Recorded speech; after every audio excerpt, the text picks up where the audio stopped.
காவல்துறை எஃப்ஐஆர் போடணுமா இல்லையா? எஃப்ஐஆர் போடணுமா இல்லையா? தப்பு பண்ணிட்டே சிங்காரம், தப்பு பண்ணிட்டு நீ மறுபடியும் எங்களை தொட்டிருக்க கூடாது.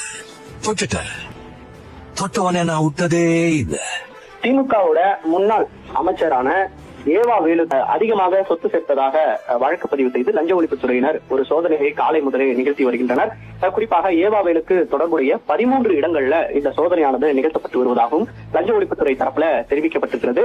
கரூர்ல 2022ஆம் ஆண்டு இந்த சாலை பணியில 7 கோடி ரூபாய் டெண்டர், ஆனா 3.23 கோடி ரூபாய் முன்பணமாக பெற்று இழப்பு ஏற்பட்டிருப்பதாக இந்த புகாரின் அடிப்படையில் அறப்போர் இயக்கத்துடைய புகார்ல புதிய வழக்கு முன்னாள் அமைச்சர் வேலு மேல பதிவு பண்ணப்பட்டிருக்கு.